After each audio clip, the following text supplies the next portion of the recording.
आज मैं आपको जो चैप्टर पढ़ाने वाला हूं, मेरे हिसाब से ये जो है हमारे जीएस के स्टडी में one of the most difficult chapters है। ये क्यों कि ये जो चैप्टर पहले तो फैक्टफुल है, दूसरी बात कि हर साल एक क्वेश्चन आता है, और तीसरी बात ये जो चैप्टर है चूंकि ये कॉन्स्टिट्यूशनल हिस्ट्री ऑफ इंडिया है तो ये आपको जो मॉडर्न हिस्ट्री है वहां भी मिलेगा, और जब आपका जो कॉन्स्टिट्यूशन आप पढ़ते हो पॉलिटी में तो वहां भी मिलेगा। लेकिन दोनों जगह जो ये चैप्टर दिया हुआ है इनकम्प्लीट दिया हुआ है, कंप्लीट इंफॉर्मेशन नहीं है। तो आप क्या आधा इधर से पढ़ते हो आधा उधर से पढ़ते हो, लास्ट में जो है मेंटली मिक्सअप करते हो और फैक्ट से भरा हुआ चैप्टर तो आप कंफ्यूज हो जाते हो। ये ऐसा चैप्टर है जो आपको एक्चुअली एग्जाम के 3-4 दिन पहले एक बार जरूर रिवाइज करके जाना चाहिए। दूसरी बात, इस चैप्टर को जो है एक स्टोरी के फॉर्म में, एक टैबुलेटेड फॉर्म में, जैसा कि मैंने ये डॉक्यूमेंट बनाया है आपके लिए, ये डॉक्यूमेंट मैंने बनाया बड़ी मेहनत से, और इसके लिए मैंने लक्ष्मीकांत स्पेक्ट्रम सारे का यूज करके बनाया है। इसमें मैंने सारे जो एमसीक्यू आए 24 ईयर्स में वो भी इसमें डाल दिए हैं, और ये लेक्चर पूरा होने के बाद वो जो है मैं डिस्क्रिप्शन में इसके नोट्स की जो है आपको लिंक दे दूंगा। तो चूंकि बिखरी हुई इंफॉर्मेशन है, आधी अधूरी अलग अलग जगह पे, तो वो जो है कंसोलिडेट नहीं होता, तो इसलिए मैंने आपके लिए यहाँ पे कंसोलिडेशन किया हुआ है। इसको ध्यान से सुनिए, इससे रिलेटेड जो एमसीक्यू आए हैं वो भी इसी में सॉल्व कर लेंगे और आपको ये जो है पूरा कॉन्सेप्ट क्लियर हो जाएगा। बस बाद में पीडीएफ देख लीजिएगा एग्जाम के 3-4 दिन पहले। तो चलिए अब शुरुआत करते हैं इस बात की। कहानी की शुरुआत होगी 1600 एडी से, जब आपके कंट्री में ईस्ट इंडिया कंपनी आई, ईआईसी। ईस्ट इंडिया कंपनी जो 1600 में आई, तब से वो यहां पे ट्रेडिंग राइट्स थे, बिजनेस कर रही थी, सब कुछ चल रहा था, कोई पॉलिटिकल राइट्स नहीं थे, है ना, ट्रेडिंग राइट्स थे। लेकिन ये जो ट्रेडिंग राइट्स ओनली वाला एक्सक्लूसिव वाला कंडीशन था वो बना रहा 1765 तक, क्योंकि उसके जस्ट एक साल पहले बैटल ऑफ बक्सर हुआ था। तो वहां पे क्या हुआ तो मैं बाद में बताऊंगा, पहले आप ये देख लीजिए कि ईस्ट इंडिया कंपनी इंडिया में 1600 में आई, और जो ईस्ट इंडिया कंपनी इंडिया में आई तो इंग्लैंड में जो वहां पे राजा रानी थे उन्होंने उसको एक चार्टर दिया। चार्टर में जो है डिटेल्स होती हैं, उसमें बोला कि इंडिया में ट्रेड करने की आपको एक्सक्लूसिव राइट है यूनाइटेड किंगडम की। मतलब ये कंपनी है ईस्ट इंडिया कंपनी, वहां से इंग्लैंड से कोई दूसरी कंपनी आके इंडिया में बिजनेस नहीं कर सकती थी। मोनोपोली दी गई किसको? ईस्ट इंडिया कंपनी नाम की कंपनी को। लेकिन ये बस ट्रेडिंग राइट्स दिए गए थे, है ना, ट्रेड करने के, बिजनेस करने के राइट दिए गए थे, मोनोपोली जो दी गई थी। ये प्रोसेस चला 1600 से, तब तो मुगल्स भी थे, 1707 तक इनफैक्ट तो आपका औरंगजेब भी था। तो ये प्रोसेस चला 1600 से 1765 तक। क्यों? उसके बाद क्या चेंज हो गया? उसके बाद जो है उन्होंने ट्रेडिंग राइट से बढ़ के कुछ और ले लिया। वो कुछ और लेने के लिए उन्होंने 1764 में बैटल ऑफ बक्सर किया। एक साइड था मुगल बादशाह शाह आलम II और उसके साथ था नवाब ऑफ अवध शुजाउद्दौला।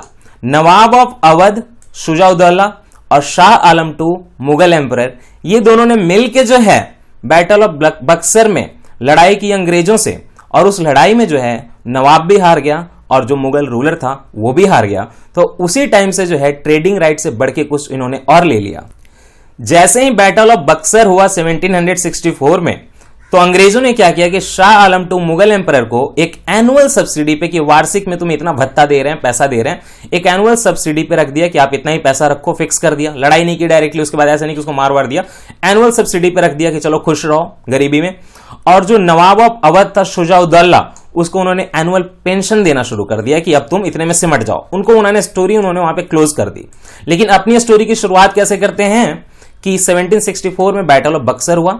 1765 में बंगाल में रॉबर्ट क्लाइव जो था, जिसने कि ये लड़ाई में हराया भी था बैटल ऑफ बक्सर में इन लोगों को, वो तो मतलब गवर्नर जनरल बोला जाएगा उस टाइम पे, रॉबर्ट क्लाइव ने बंगाल में शुरुआत की डुअल सिस्टम ऑफ गवर्नमेंट की। ये डुअल सिस्टम ऑफ गवर्नमेंट में इसने क्या किया कि जो नवाब था उससे इन्होंने, अंग्रेजों ने क्या छीना, देखिए, दीवानी राइट भी ले लिए। दीवानी का मतलब होता है रेवेन्यू कलेक्शन का राइट, ठीक है, दीवान जैसा होता है ना, दीवानी का मतलब होता है रेवेन्यू कलेक्शन राइट्स। और निजामत भी ले लिया। निजामत मतलब होता है पुलिस और जुडिशियल फंक्शंस, पुलिस और जुडिशियल फंक्शंस। तो ये जो इन्होंने ईस्ट इंडिया कंपनी ने दीवानी राइट भी ले लिए और निजामत राइट भी ले लिए बंगाल वाले एरिया में। उस समय पे बंगाल वाला जो एरिया था वो बंगाल, बिहार, उड़ीसा तीनों था। तो वो नवाब से उन्होंने, जो बंगाल का नवाब था उससे तो उन्होंने ले लिया। अब यहां पे मैंने आपको बोला कि ये डुअल सिस्टम ऑफ गवर्नमेंट की शुरुआत की रॉबर्ट क्लाइव ने 1765 में। तो आप कई बार कंफ्यूज हो जाएंगे कि अच्छा ये दीवानी ले लिया और इधर जो है निजामत ले लिया, इसका मतलब डुअल सिस्टम है। नो, इसका मतलब डुअल सिस्टम नहीं है। डुअल सिस्टम का मतलब यह है कि अंग्रेजों ने दीवानी और निजामत दोनों अपने हाथों में ले लिया, ठीक है, दोनों अपने हाथों में ले लिया। लेकिन जो पीस मेंटेन करने और ऑर्डर मेंटेन करने की जो जिम्मेदारी थी वो उन्होंने नवाब पे डाल दी। इसको बोलते हैं कि पैसे मेरे, रेवेन्यू मेरा, पुलिस मेरी, जुडिशियल मेरी, लेकिन पीस का मेंटेनेंस तुम करो, ऑर्डर का मेंटेनेंस तुम करो, लॉ एंड ऑर्डर तुम देखो, वो उन्होंने नवाब पे डाल दिया। तो एक सिस्टम यहां, एक सिस्टम नवाब पे, इसको बोलते हैं डुअल सिस्टम ऑफ गवर्नमेंट। अकेले किसी को नहीं दिया, ना अंग्रेज ना नवाब, दोनों मिलकर देखेंगे, लेकिन ये जो था इसको जो है रिस्पॉन्सिबिलिटी विदाउट रिसोर्सेज दे दिए। ये जो कंडीशन थी उसको बोलते हैं डुअल सिस्टम। याद रख लीजिएगा, डायआर्की मत बोल दीजिएगा, डुअल सिस्टम बोल रहा हूं, दिमाग में सेट कर लीजिए, अदरवाइज कंफ्यूजन हो जाएगा बाद में एमसीक्यू में। और नवाब को जो है अपने फोर्सेस के लिए कंपनी पे डिपेंड करना पड़ता था, फंड के लिए कंपनी पे, लेकिन रिस्पॉन्सिबिलिटी उसकी है कि पीस मेंटेन करो। यही होता है डुअल सिस्टम ऑफ गवर्नमेंट। तो क्या अंग्रेजों ने दीवानी जो है और जो निजामत है खुद से देखा नहीं, उसको उन्होंने डेलीगेट किया। उन्होंने देखिए दीवानी के लिए मैं यहां पे दिखा रहा हूं कि 2 डेप्यूटी दीवान बनाए। दीवान तो ईस्ट इंडिया कंपनी हो गई ना, तो 2 डेप्यूटी अपने दीवान बनाए, मोहम्मद रेजा खान बंगाल के लिए और राजा सीतब रॉय बिहार वाले एरिया के लिए।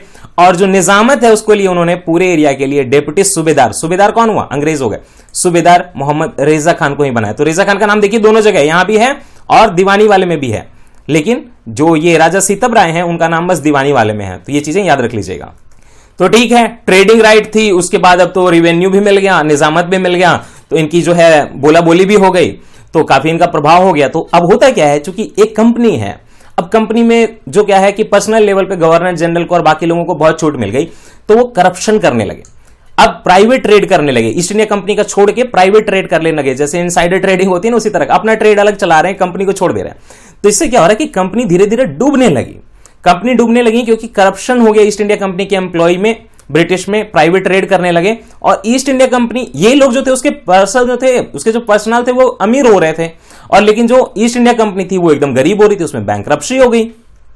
तो जो रॉबर्ट क्लाइव से जो स्टोरी शुरू हुई थी 1765 में, वो स्टोरी कहां खत्म होती है, 1772 में। जो ये डुअल सिस्टम था रूल करने का, कि एक तरफ जो है दीवानी निजामत और एक तरफ जो है रिस्पॉन्सिबिलिटी, ये सिस्टम जो है खत्म कर दिया वारेन हेस्टिंग्स ने 1772 में। याद रख लीजिएगा, वो जो प्रोसेस है डुअल सिस्टम, वो कितने साल चला, खुद जोड़ लो, 7 ईयर्स चला। 1772 में वारेन हेस्टिंग्स जो गवर्नर जनरल ऑफ इंडिया थे, उन्होंने सिस्टम को, डुअल सिस्टम को अबॉलिश कर दिया।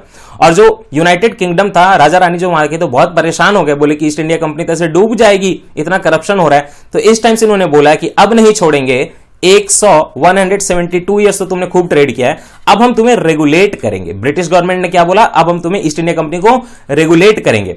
तो चूंकि रेगुलेट करेंगे तो जो एक्ट बनेगा उसके लिए ब्रिटिश पार्लियामेंट में उसको रेगुलेटिंग एक्ट बोलेंगे, इसीलिए रेगुलेटिंग एक्ट बोला जाता है इनको, जो आगे आने वाले हैं। एक बात और यहां पे बता दूं कि दीवानी जो होती है रेवेन्यू कलेक्शन, वो कोई रूलिंग राइट नहीं है, ठीक है।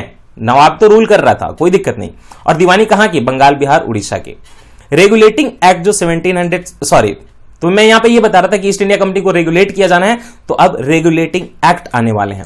जो ये रेगुलेटिंग एक्ट आएंगे 1773 से ही शुरुआत हो जाएगी। देखिए 1772 में डुअल सिस्टम अबॉलिश कर दिया वारेन हेस्टिंग्स ने, अब जो ईस्ट इंडिया कंपनी को रेगुलेट किया जाएगा उस पर नकेल डाली जाएगी। ये प्रोसेस की शुरुआत हुई 1773 से। तो ये जो रेगुलेटिंग एक्ट आए उनको हम चार्टर एक्ट भी बोल सकते हैं, ईस्ट इंडिया कंपनी एक्ट भी बोल सकते हैं। और ये जो रेगुलेटिंग एक्ट का प्रोसेस था वो 1773 से स्टार्ट होकर, जहां पे डुअल सिस्टम ऑफ गवर्नमेंट की अबॉलिशमेंट हुई थी, वहां से 1858 तक चला। खुद सोचिए 1857 में हमारा जो है रिवॉल्यूशन हो गया था, तो उसको देखते हुए चीजें चेंज फिर से की गई। और ये प्रोसेस जो है 1773 से लेके 1858 तक तो चला। उसमें जो है आपकी कंट्री पे कंपनी ने रूल किया था और डुअल सिस्टम खत्म हो चुका था, और रेगुलेटिंग एक्ट से वो चल रही थी ब्रिटेन के थ्रू। और 1858 में क्या होता है, 1857 के रिवॉल्यूशन के बाद कंपनी का रूल भी खत्म हो जाता है और सीधा सीधा क्राउन रूल, मतलब कि इंग्लैंड के रानी का रूल जो है इंडिया में आ जाता है। अब यही जो रेगुलेटिंग एक्ट की शुरुआत होती है, यहीं से आपको थोड़ी डिफिकल्टी भी होती है, क्योंकि याद रखना कि किसमें क्या हुआ थोड़ा एक्चुअली प्रॉब्लमैटिक हो जाता है, लेकिन कॉन्सेप्ट समझेंगे तो चीजें याद हो जाएंगी। एक दो बार रिवीजन कर लीजिएगा। पहले तो ये बता दूं, कई लोगों को शायद ये नहीं पता है, ऐसे मोस्टली लोगों को पता है कि रेगुलेटिंग एक्ट जो आते थे 20 ईयर्स पे आते थे। 1773, 1793, 1813, 1833, 1853, और इसके बाद 20 ईयर्स के बाद आता जाता होता, उसके पहले 1857 का रिवोल्ट हो गया और क्वीन की प्रोक्लेमेशन आ गई। तो रेगुलेटिंग एक्ट की जो स्टोरी है 1853 में खत्म हो गई। अब यहां पे मैंने चार्टर एक्ट लिखा है, तो कंफ्यूज नहीं होना है। Regulating act, charter act, east India company act, तीनों चीजें एक ही हैं, तो मैं चार्टर एक्ट बोलूंगा यहां पे। और जो 1773 था, चूंकि वहां से रेगुलेशन की स्टार्ट हुई थी, तो मैं उसको जो है रेगुलेटिंग एक्ट बोल दूंगा। अब बीच में जो पिट्स इंडिया एक्ट 1784 का है, वो जरूरत पे लाया गया था, तो वो भी रेगुलेटिंग एक्ट का ही टाइप है, लेकिन आप उसको जो है 20 ईयर्स पे याद रखोगे, ठीक है।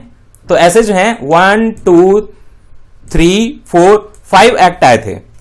तो मैंने आपके लिए जो है यहाँ पे नोट्स कंसोलिडेट करके कॉलम बना दिए हैं। तो सबसे पहले मैं रेगुलेटिंग एक्ट 1773 में चलूंगा, फिर पिट्स इंडिया एक्ट क्या था वो देख लेंगे, फिर लास्ट में 4 जो ये रेगुलेटिंग एक्ट दिख रहे हैं यहां से वो देख लेंगे। सबसे पहले खुद सोचिए कि जब रेगुलेटिंग एक्ट 1773 वाला आएगा तो उसमें क्या किया जाएगा, रेगुलेशन की शुरुआत की जाएगी, प्राइवेट ट्रेड को अबॉलिश किया जाएगा, ये सारी चीजें की जाएंगी, कुछ रिफॉर्म किए जाएंगे ताकि कंपनी का करप्शन जो है कम हो और उसकी जो फंक्शंस है वो रिकॉग्नाइज हो, ताकि उसको हम रेगुलेट कर सकें, क्योंकि वहां सब कुछ तो एक्ट से किया जाना है, कानून से किया जाना है। तो यहां पे क्या होता है कि beginning of control and regulation of east India company होने लगती है बाय व्हाट। वहां पे देखिए जो है वहां पे राजा रानी है लेकिन पार्लियामेंट था, तो ब्रिटिश पार्लियामेंट एक्चुअली करेगा। तो रेगुलेशन की शुरुआत जो है ईस्ट इंडिया कंपनी की, वो शुरुआत होती है रेगुलेटिंग एक्ट 1773 से, और उसको कंट्रोल किया जाना है, रेगुलेट किया जाना है। इस चीज की जो बिगिनिंग है वो 1773 से शुरुआत हुई।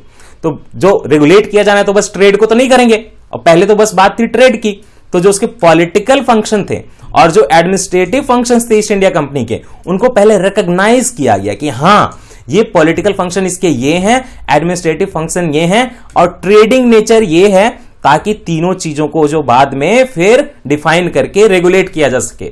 तो उसका जो रिकॉग्निशन है एडमिनिस्ट्रेटिव, पॉलिटिकल और ट्रेडिंग राइट का, उसका पहले रिकॉग्निशन किया गया, फिर है उसको रेगुलेट किया जाएगा। यहां पे और एक इन्होंने चीज की, ब्रिटिश को यह लगा कि ये इंडिया का मैप है, अब यहां पे बंगाल प्रेसिडेंसी है, यहां पे बॉम्बे प्रेसिडेंसी, यहां पे मद्रास प्रेसिडेंसी है, तो ये तीनों प्रेसिडेंसी में एक साथ कैसे रेगुलेट करें, चीजें जो है दिक्कत में आ रही थी। और जो सबसे स्ट्रांग प्रेसिडेंसी था वो आपके बंगाल वाला था। तो उन्होंने क्या किया, रेगुलेशन की इजीनेस के लिए, आसानी के लिए, जो बंगाल वाला प्रेसिडेंसी था वहां पे जो पावर है शुरुआत की, ये देख लीजिएगा, पूरा कंप्लीट नहीं किया, सेंट्रलाइजेशन की शुरुआत की, मतलब इसको ज्यादा पावरफुल बनाने लगे, और उसके हिसाब से जो मद्रास है और ये जो आपका बॉम्बे प्रेसिडेंसी है उसको थोड़ा वीक बना दिया, ये बात है। वही लिखते हैं कि द एक्ट, मतलब 1773 की बात कर रहा हूं, कॉलम देख के भूल मत जाइएगा, ऊपर से नहीं दिख रहा। तो 1773 का act started the process of centralisation of administration for ease of, देखिए ease of British government, and thus governor of Bengal जो था उसको गवर्नर जनरल ऑफ बंगाल बोल रहे हैं। कंफ्यूज नहीं होना है, गवर्नर जनरल ऑफ इंडिया नहीं बोल रहे हैं, अभी पूरा सेंट्रलाइजेशन नहीं हुआ है, याद रखिए, शुरुआत हो रही है, उसको बस गवर्नर जनरल बोल दे रहे हैं। बाकी सारे आप गवर्नर हो, ये जो है गवर्नर जनरल है, गवर्नर जनरल ऑफ बंगाल बन गया, और जो गवर्नर ऑफ मद्रास था और बॉम्बे था उनको उसका सब ऑर्डिनेट बना दिया, क्योंकि बंगाल वाला जो है वो गवर्नर जनरल है और बाकी दोनों जो हैं वो बस गवर्नर हैं। तो जो पहला गवर्नर जनरल ऑफ बंगाल बना वो कौन था, वही 1772 में जो था लॉर्ड वारेन हेस्टिंग्स, जिसने डुअल सिस्टम को खत्म करके रेगुलेटिंग एक्ट रिक्वेस्ट पे मंगवाया था। अब ये जो एडमिनिस्ट्रेशन कर रहा है गवर्नर जनरल ऑफ बंगाल, उसको तो चूंकि अकेले तो काम संभलता नहीं, आपने बड़ा बड़ा काम दे दिया, तो उसके लिए उसको एक एग्जीक्यूटिव काउंसिल, याद रखिए लेजिस्लेटिव नहीं बोल रहा हूं, एग्जीक्यूटिव बोल रहा हूं, जिसमें डायरेक्ट डिसीजन लिए जाते हैं, कानून नहीं बनाए जाते, लेकिन मैं बताऊंगा क्या होगा। नाम तो दिया एग्जीक्यूटिव काउंसिल का, उसमें 4 मेंबर थे, council of 4 members to assist him, उसको मदद दें कि इतना कंट्री बड़ा संभालना है। तो गवर्नर जनरल ऑफ बंगाल जो था, जो वारेन हेस्टिंग्स था, उसको 4 लोगों की, वही 4 लोग जो बचपन से आपको देख रहे हैं, 4 लोग क्या कहेंगे, वही 4 लोगों को जो है गवर्नर जनरल ऑफ बंगाल को असिस्ट करने के लिए उनकी एक एग्जीक्यूटिव काउंसिल बनाई गई थी। ठीक है, एग्जीक्यूटिव काउंसिल बनाई गई थी, लेकिन याद रखिएगा वही एग्जीक्यूटिव काउंसिल जो है लेजिस्लेटिव फंक्शन भी देखती थी। तो नाम तो दिया एग्जीक्यूटिव काउंसिल, लेकिन वो लेजिस्लेटिव फंक्शन भी वही देखती थी। और इसमें एक और बात थी, this council function according to the majority rule. ये जो 4 लोग हैं और या जो गवर्नर जनरल है, ये जो है मेजॉरिटी से जो है वोटिंग करके डिसीजन लेते थे, और ये पूरे इंडिया का सिविल मिलिट्री गवर्नमेंट जो है बंगाल एडमिनिस्ट्रेशन का, सॉरी, इसको जो है वो रिप्रेजेंट करते थे, है ना। अब आप खुद सोचिए, अगर मैं यहां पे बोल रहा हूं मेजॉरिटी रूल, तो याद रखिएगा यहां पे गवर्नर जनरल ऑफ बंगाल जो था उसको वीटो पावर नहीं थी, और ये बहुत बड़ी प्रॉब्लम थी, आगे बताऊंगा क्या। इतना ही नहीं हुआ, 1774 में कैलकाटा सुप्रीम कोर्ट बना, उसमें एक चीफ जस्टिस थे और 3 अदर जजेस थे, यहां पे 4 लोग। ठीक है, कैलकाटा सुप्रीम कोर्ट कब बना, 1774 में। लेकिन यहां पे एक प्रॉब्लम हो गई, जो कैलकाटा सुप्रीम कोर्ट का ज्यूरिसडिक्शन था और जो गवर्नर जनरल ऑफ बंगाल का ज्यूरिसडिक्शन था, दोनों ज्यूरिसडिक्शन ऑलमोस्ट ओवरलैप कर रहे थे, तो दोनों के बीच में लड़ाइयां होने लगी। वही मैंने लिखा है, कंफ्लिक्ट होने लगा। क्यों? क्योंकि गवर्नर जनरल का जो काउंसिल था, it has the same jurisdiction. तो इसको रेक्टिफाई करने के लिए मैंने अलग से नहीं वहां कॉलम बनाया है, क्योंकि ये कोई रेगुलेटिंग एक्ट नहीं है। इसके लिए जो है अमेंडमेंट लाया गया रेगुलेटिंग एक्ट 1773 में। वो जो अमेंडमेंट आया था 1781 में लाया था, और उसको जो है एक्ट ऑफ सेटलमेंट बोलते हैं। किसके बीच में सेटलमेंट? सुप्रीम कोर्ट और जो गवर्नर जनरल का जो काउंसिल है उनके बीच में सेटलमेंट की आपके क्या राइट हैं, आपके क्या राइट है, दोनों जो राइट है आपस में जो है ओवरलैप नहीं होने चाहिए, उसको बचाने के लिए 1781 में एक्ट ऑफ सेटलमेंट लाया गया। साथ ही साथ हमें आपको पहले ही बताया कि गवर्नर जनरल ऑफ बंगाल जो था उसको वीटो पावर नहीं था काउंसिल में, वो वीटो पावर जो था 1776 में दे दिया गया था। ये याद रख लीजिएगा, 1776 में जो है वीटो पावर फिर से उसका रिस्टोर कर दिया गया था। तो गवर्नर जनरल ऑफ बंगाल थोड़ा पावरफुल हो गया, ज्यूरिसडिक्शन थोड़ी सेपरेट कर दी गई। तो ये जो आया आपका एक्ट ऑफ सेटलमेंट 1781 का, तो इसमें क्या बोला गया कि जो सुप्रीम कोर्ट जो कैलकाटा का था उसका ज्यूरिसडिक्शन जो था यहाँ पे डिफाइन किया गया और बोला गया कि आप जो है पर्सनल लॉ जो होते हैं डिफेंडेंट्स की, मतलब जो लोग जो डिफेंडेंट्स है जो केस लड़ने जाते हैं, प्लेंटिफ हो गया ना केस लड़ने वाला, तो जो डिफेंडेंट है उनके जो पर्सनल लॉज को जो है आप जो है एडमिनिस्टर करोगे।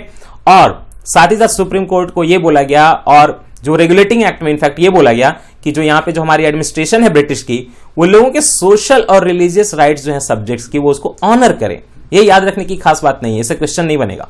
और देखिए मैंने आपको पहले ही बोला था चूंकि करप्शन होने लगा था तो ईस्ट इंडिया कंपनी के एम्प्लॉयज जो है उनको जो है प्राइवेट ट्रेड और ब्राइब से जो है प्रोहिबिट कर दिया गया कि आप करप्शन ना करो, नहीं तो ईस्ट इंडिया कंपनी जो है बैंकरप्ट हो जाएगी। और governing body of east India council that is court of directors was to report all its revenue, civil and military affairs to British government, thus empowering government to control Indian affairs। कैसे control करेंगे?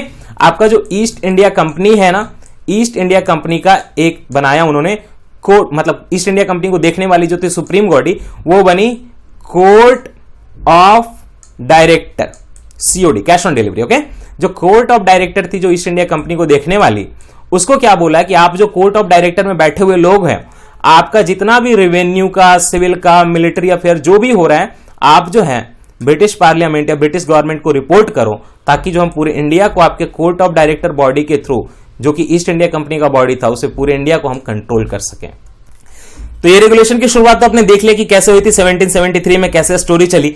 लेकिन आप खुद सोचिए, military affair, trading affair, political right, civil right, सब कुछ को control करना है किसके थ्रू?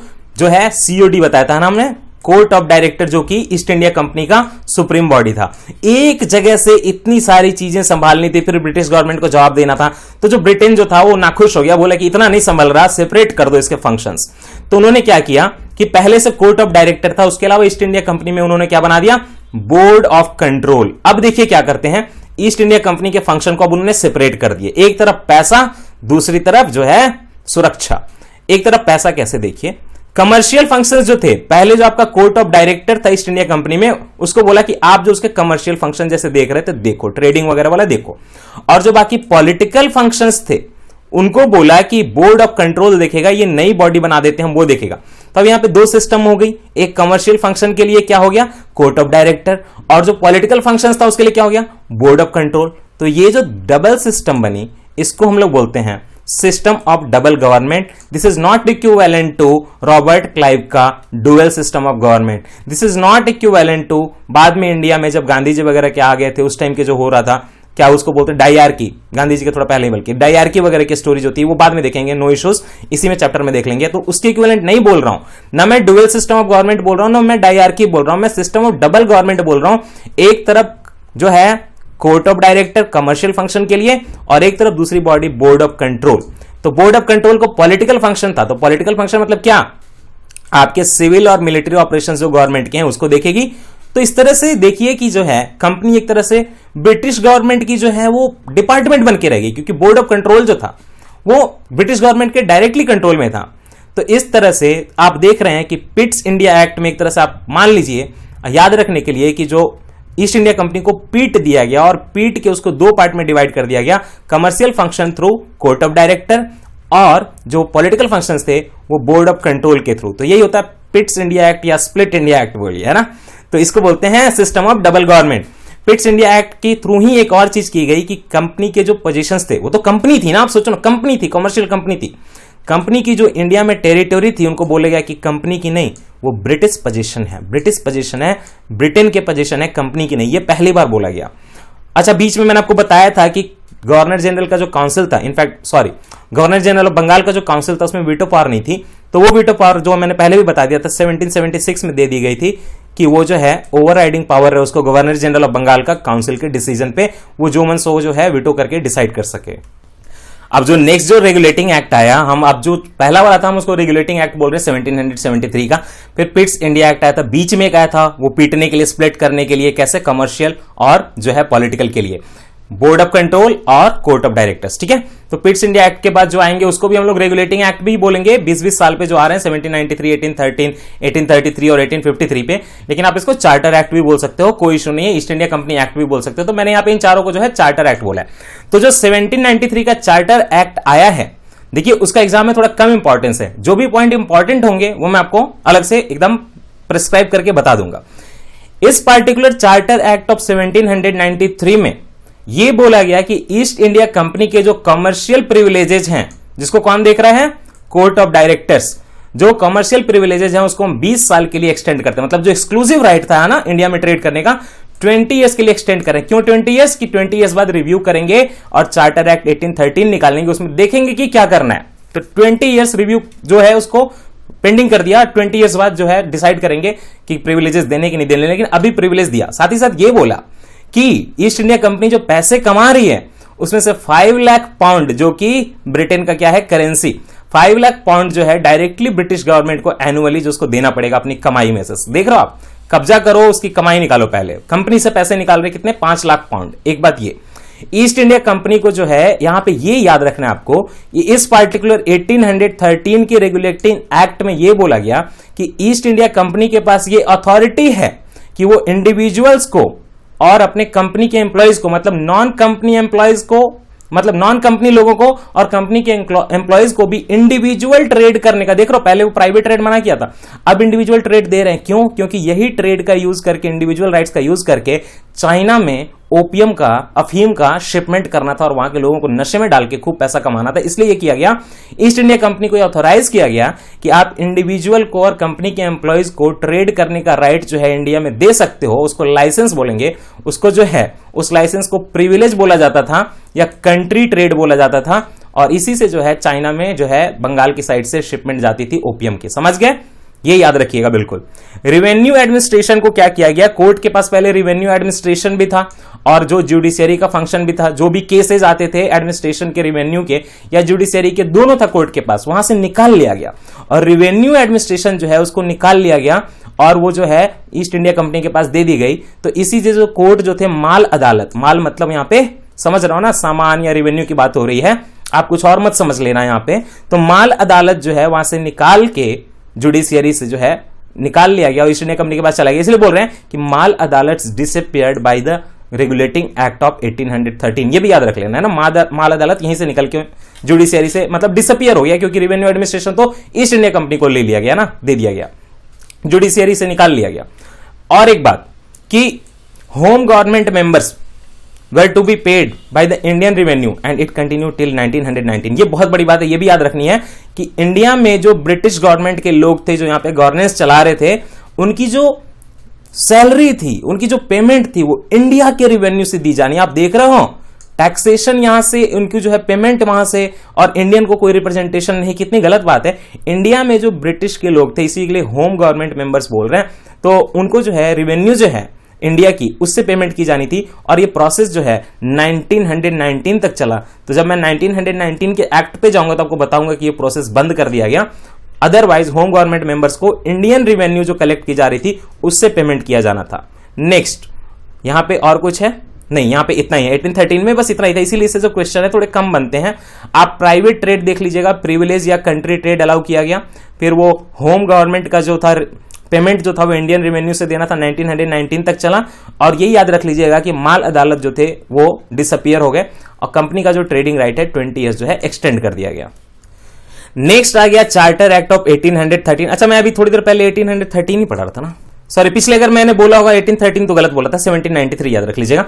1813 का जो चार्टर एक्ट आया वो इंपॉर्टेंट है, वो ऐसे इंपॉर्टेंट है। पहले तो ये हुआ कि जो position of territory by company जो थी, ब्रिटिश जो यहां पे कंपनी की जो टेरिटरी थी, तो उसके जो राइट से ट्रेड करने के 20 ईयर फिर से एक्सटेंड कर दिए गए। कब तक? 1833 तक। वो रिवाइज कर लीजिएगा ना, मैंने 1793 की जगह अगर 1813 बोल दिया पिछले वाले में तो प्लीज वो मिस्टेक है, कोई बात नहीं, एक बार आप दिमाग में सेट कर लीजिए। 20 ईयर्स के लिए फिर से एक्सटेंशन दिया गया है ना, दिया गया। लेकिन कॉमर्स आपकी टेरिटरी जो थी कंपनी की, यहां पे उस पर एक्सटेंशन दिया गया। पूरा जो ट्रेड का मोनोपोली था वो ट्रेड का मोनोपोली खत्म कर दिया गया, क्योंकि जो कि बाकी कंपनी थी ब्रिटेन में ट्रेड करने वाली, उन्होंने गवर्नमेंट पे प्रेशर बनाया था कि आप जो है ईस्ट इंडिया कंपनी को मोनोपोली क्यों दे रहे हो, हमें भी मौका दो। तो बाकी कंपनी को भी अलाउ किया, लेकिन चाइना के साथ ट्रेड करने में, trade with China and trade about T, China के साथ चाय का बिजनेस करना या बाकी चाइना के साथ जो बिजनेस करना था, उसमें जो है ईस्ट इंडिया कंपनी को अभी भी मोनोपोली दी। बाकी मोनोपोली जो आप देख लो तो खत्म कर दी गई। और एक बात की गई कि ईस्ट इंडिया कंपनी को थोड़ा और दबाया गया। उसको क्या बोला गया कि आप जो है इस कंपनी के जो शेयर होल्डर जो ब्रिटेन में बैठे हुए हैं, उनको आपको डिविडेंड देना पड़ेगा। तो डिविडेंड देना पड़ेगा तो ईस्ट इंडिया कंपनी के पास जो एक्यूमुलेशन हो रहा था प्रॉफिट का, वो कम हो जाएगा, क्योंकि डिविडेंड देना है शेयर होल्डर को, वो ब्रिटेन में जाएगा। एक बात ये, और एक नॉर्मल सी बात की जो बोर्ड ऑफ कंट्रोल था, बोर्ड ऑफ कंट्रोल तो ब्रिटिश गवर्नमेंट ने बनाई थी, तो उसके पावर को थोड़ा और बढ़ाया। धीरे धीरे देख रहे हो नकेल कसते जा रहे हैं। मोनोपोली खत्म कर दी ट्रेड में, चाइना के साथ ट्रेड में बस अलाउ किया और टी में अलाउ किया। डिविडेंड निकालना शुरू किया शेयर होल्डर के लिए, और जो बोर्ड ऑफ कंट्रोल था उसकी पावर थोड़ी और बढ़ा दी। इसमें जो 2-3 नीचे बता रहा हूं, ये चीजें बहुत इंपॉर्टेंट है, एमसीक्यू आता है प्रीलिम्स में। क्रिश्चियन मिशनरीज को जो है 1813 के एक्ट से ही जो इंडिया में है, उनको जो है परमिशन दी गई थी कि आइए इवेंजेलिकल मैसेज बढ़ाइए अपना। इंग्लिश एजुकेशन का जो स्टार्ट था वो 1813 के एक्ट से किया गया था। ये दोनों बहुत इंपॉर्टेंट फैक्ट हैं। और एक बात कि ब्रिटेन ने यह भी बोला कि 1 लाख रुपीज जो हैं इंडियन लोगों की, मतलब नेटिव लोगों की एजुकेशन पे खर्च किए जाएंगे, 1 लाख रुपीज। और एक बात बहुत इंपॉर्टेंट कि अब से जितने भी जो रेगुलेशन बनते हैं, आपके बंगाल के जो गवर्नर जनरल ऑफ बंगाल का जो काउंसिल था, या मद्रास का जो था, या जो बॉम्बे का, देखो मैंने पहले बोला था सेंट्रलाइजेशन शुरू, अभी सेंट्रलाइजेशन कंप्लीट नहीं हुआ है, ठीक है। तो वहां वाले भी बना रहे हैं काउंसिल, मद्रास वाले, बॉम्बे वाले, कलकत्ता वाले, सारे के जो अपने इनके जो बनेंगे एक्ट बनेंगे, जो रेगुलेशंस बनेंगे, सारे रेगुलेशन को ब्रिटिश पार्लियामेंट में जो है एसेंट के लिए जो है प्रेजेंट करने की जो है रिक्वायरमेंट लगा दी गई। ये इंपॉर्टेंट है। तो फिर से एक बार इसको रिवाइज करा दूं क्या? देखिए, जो ट्रेड में मोनोपोली थी खत्म कर दी गई, लेकिन चाइना और टी वाला जो ट्रेड था उसमें जो है ईस्ट इंडिया कंपनी को मोनोपोली दी गई। अभी भी डिविडेंड का जो है प्रोविजन रखा गया शेयर होल्डर के लिए ईस्ट इंडिया कंपनी के प्रॉफिट में, और बोला गया कि बोर्ड ऑफ कंट्रोल जो है उसकी पावर थोड़ी एनलार्ज की गई, और क्रिश्चियन मिशनरीज को अलाउ किया, इंग्लिश एजुकेशन की शुरुआत की, नेटिव लोगों के एजुकेशन के लिए 1 लाख रुपीस देने की बात की, और सारे जो प्रेसिडेंसीज थे, उनके जो काउंसिल था, उनके रेगुलेशंस को ब्रिटिश पार्लियामेंट में प्रेजेंट करने की जो है रिक्वायरमेंट बना दी गई। अब मैं यहां पे आपको जो है चार्टर एक्ट 1833 पढ़ाने वाला हूं। याद रख लीजिएगा, ये सबसे इंपॉर्टेंट है, one of the most important है, तो आपको इसके सारी डिटेल याद रखनी है। पहले तो जो टेरिटोरियल लीज जो दिया गया था ब्रिटिश ईस्ट इंडिया कंपनी को, उसको फिर से, देखिए मैं टेरिटोरियल लीज की बात कर रहा हूं, जो उसकी प्रॉपर्टी है उसको 20 ईयर के लिए फिर से एक्सटेंड कर दिया गया, मतलब 1853 तक एक्सटेंड कर दिया गया। बोला फिर रिव्यू करेंगे। लेकिन ट्रेड की मोनोपोली, या तो जनरल मोनोपोली हो, या फिर चाइना के साथ हो, या टी का ट्रेड हो, सब में उसकी मोनोपोली खत्म कर दी गई। सारे ब्रिटिश लोगों को, किसी को भी जो है आए यहां पे ट्रेड करें, सब कुछ अलाउ कर दिया गया। ईस्ट इंडिया कंपनी की ट्रेड मोनोपोली कंप्लीटली अबॉलिश कर दी गई थी, इसलिए 1833 इतना इंपॉर्टेंट है। और यूरोपियन इमाइग्रेशन, चाहे वो मिशनरी के लिए हो या फिर ट्रेड के लिए हो, यहां पे उनकी प्रॉपर्टी की एक्विजिशन जो है पूरी तरह अलाउ कर दिया। इस तरह सोचो तो आप, पूरे ब्रिटिश के लिए जो है इंडिया जो है होलसेल कॉलोनाइजेशन होना लगा। पहले तो ईस्ट इंडिया कंपनी को बोल रहे थे ना, अब सारे लोगों को, सारे कंपनी को, बाल बच्चे सबको अलाउ कर दिया कि आओ यहां पे जमीन ले लो, खरीदो, यहां पे रह रहो, जो करना है सो करो। तो जो है होलसेल कॉलोनाइजेशन जो है 1833 के जो है एक्ट से शुरुआत हुई। एक बात और, अब यहां पे इन्होंने शुरुआत किया कि इंडिया के लिए अलग लॉज बनाएंगे, कोडिफाई करेंगे, कंसोलिडेट करेंगे। तो इसके उन्होंने 1833 के एक्ट में ही बोला था कि जो है इंडियन लॉ कमीशन बनाया जाएगा, कोडिफाई करने के लिए, कंसोलिडेट करने के लिए इंडियन लॉज को। तो जो फर्स्ट चेयरमैन बने, आप सबको पता है, लॉर्ड मकाउले बने इंडियन लॉ कमीशन के।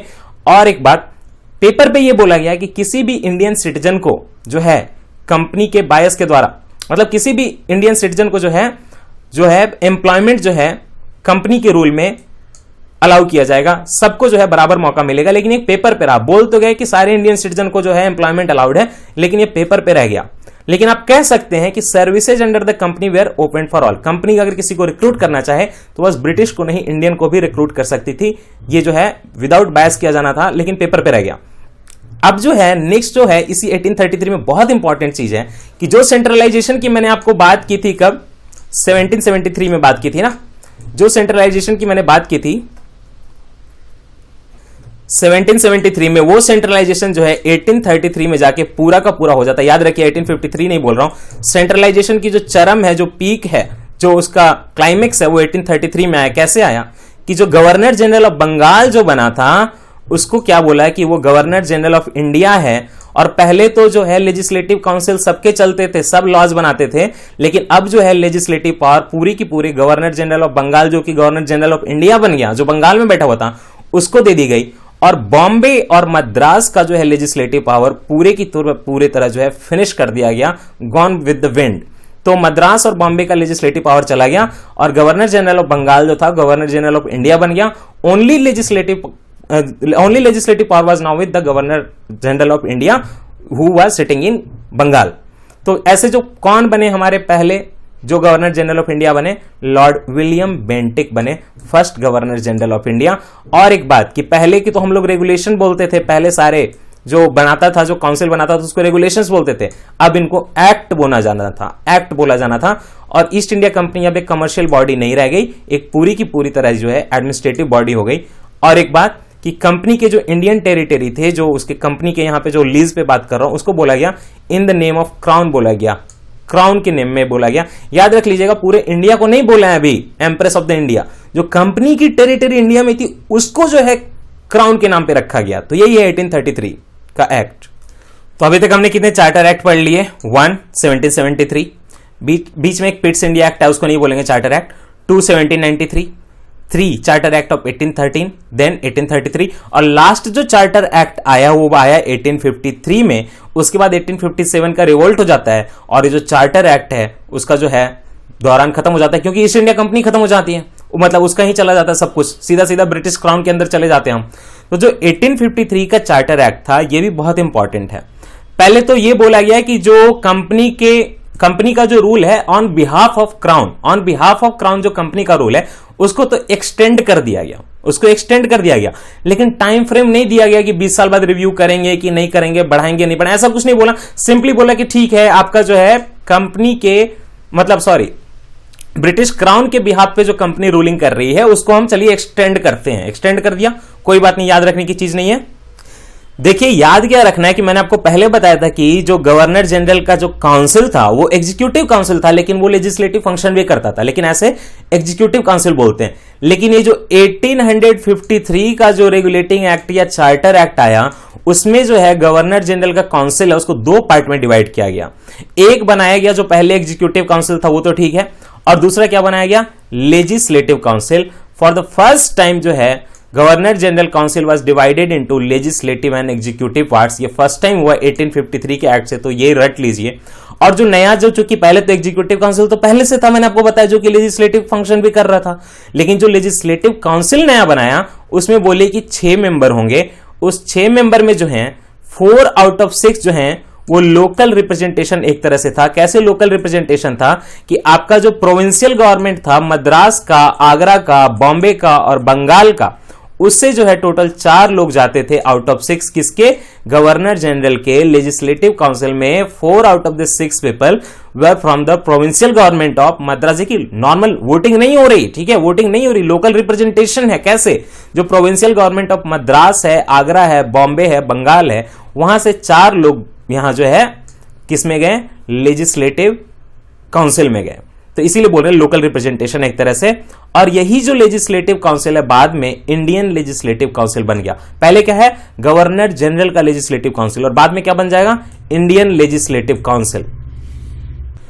और एक चीज की गई इंपॉर्टेंट की जो कोवेनेंटेड सिविल सर्विसेज, मतलब जो आपके आईएएस आईपीएस जैसी चीजें देख रहे हो, अपर वाला उसको बोलते हैं कोवेनेंटेड सिविल सर्विसेज। इसके लिए कंपटीशन जो है ओपन कर दिया गया, कंपटीशन ओपन कर दिया गया, लेकिन ढेर सारे क्लॉजेस लगाए गए। तो अभी कोई सिविल सर्वेंट हमारा नहीं बना, सत्येंद्रनाथ बाद में बनेंगे, बाद में ओपन कंपटीशन कर दिया गया कोवेनेंटेड सिविल सर्विसेज के लिए, लेकिन बहुत सारे रिस्ट्रिक्शन रखे गए।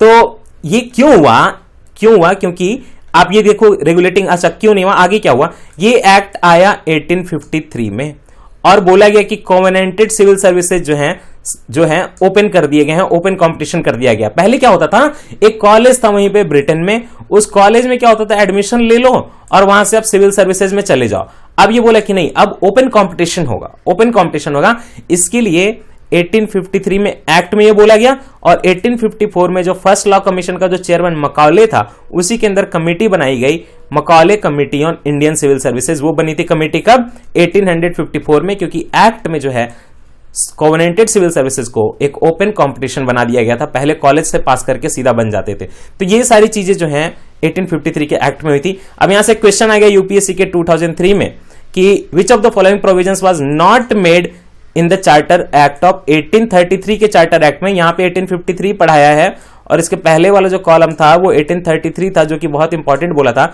उसमें क्या नहीं किया गया था, बोल रहा है कि the trading activities of the East India Company were to be abolished.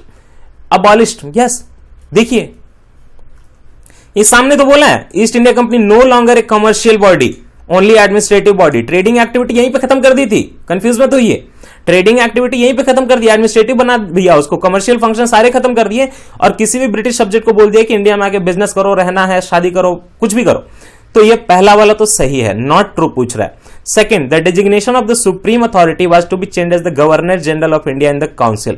Governor general of India, यही तो मैंने बोला था कि 1833 में जो है कंप्लीट सेंट्रलाइजेशन हो गया। कंप्लीट सेंट्रलाइजेशन मतलब जो गवर्नर जनरल ऑफ बंगाल था वो गवर्नर जनरल ऑफ इंडिया बन गया और बाकी सारे की लेजिस्लेटिव फंक्शन प्रेसिडेंसी की ले ली गई। वो भी तो 1833 में हुआ, तो सही तो है। The designation of the supreme authority was to be changed at governor general of India, ये भी सही है। अच्छा, C, all law making powers to be conferred in governor general in council, वही बात है भाई, सारे लेजिस्लेटिव फंक्शन इसी के पास रह गए, तो ये भी सही है। D, an Indian was to be appointed as a law member in the governor general council.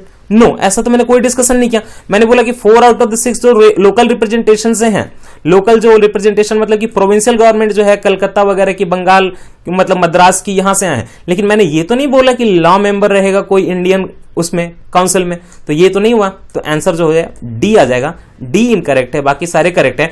बाद में लॉ मेंबर कब इंडियन आया था ये भी डिस्कशन हो जाएगा, वो नए लेक्चर में आएगा, डोंट वरी। अब जो है ये सारी चीजें हो गई। तो जो इंडेफिनाइट पीरियड तक चल रहा था कि ठीक है एडमिनिस्ट्रेटिव पावर दे दिया है उसको, ईस्ट इंडिया कंपनी को चला रहे थे। लेकिन हुआ क्या कि 1857 में जो है आपका रिवोल्ट हो गया।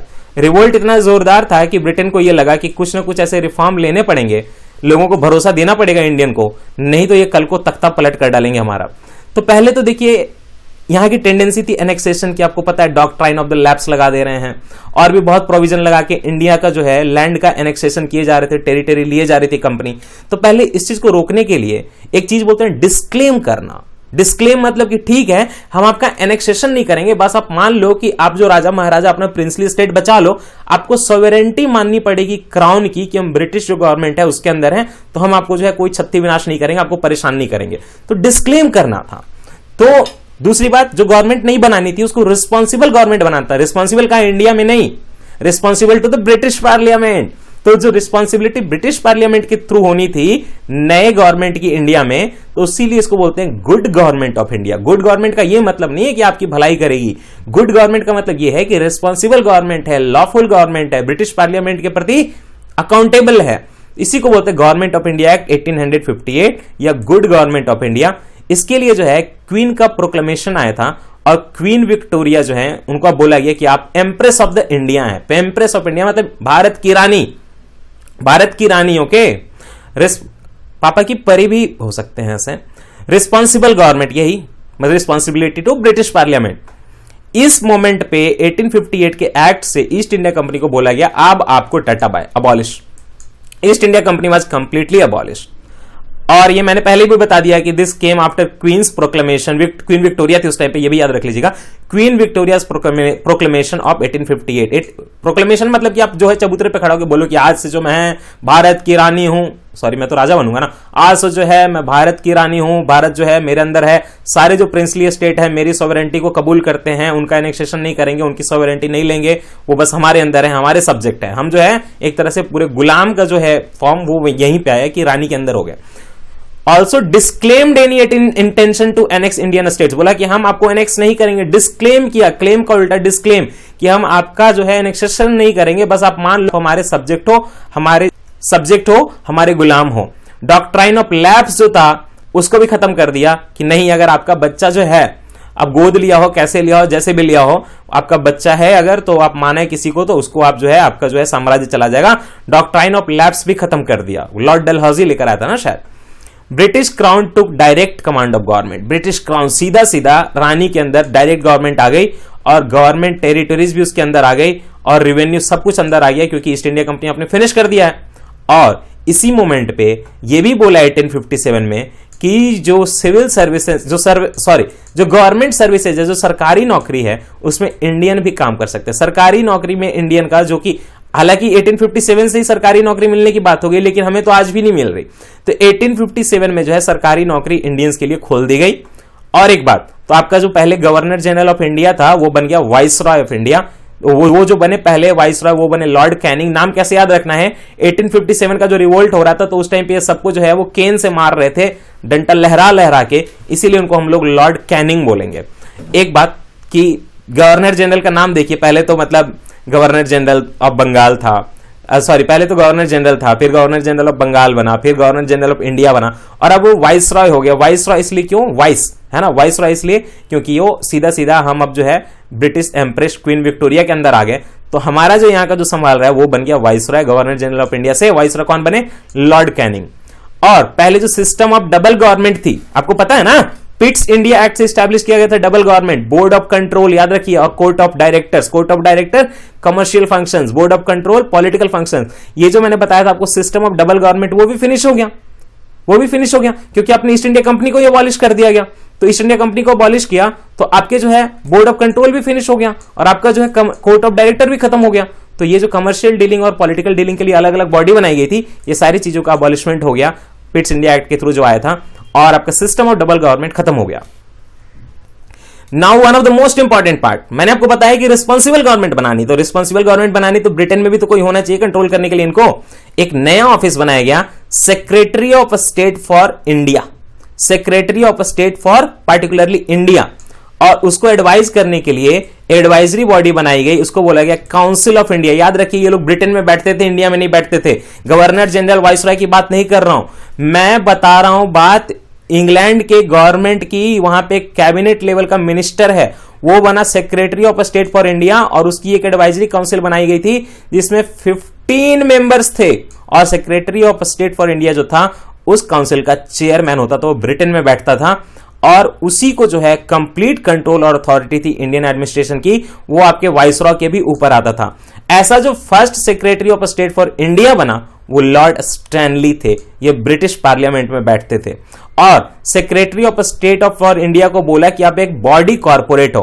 बॉडी कॉर्पोरेट मतलब कि उस पर केस किया भी जा सकता है और वो किसी पे केस कर भी सकता है। इज कैपेबल ऑफ सुइंग मतलब केस करना, एंड बीइंग स्यूड मतलब जिस पे केस होगा, चाहे वो इंडिया में केस हो चाहे वो इंग्लैंड में केस हो। और मैंने आपको पहले ही बता दिया कि secretary of state for India जो था वो ब्रिटिश कैबिनेट का मेंबर था और ब्रिटिश पार्लियामेंट के लिए रिस्पॉन्सिबल था। ऐसे करनी थी गुड गवर्नमेंट, समझ गए बात को। अब इससे रिलेटेड यूपीएससी में क्वेश्चन आ गए 2006 में, 2014 में, तो दोनों क्वेश्चन देख लेते हैं।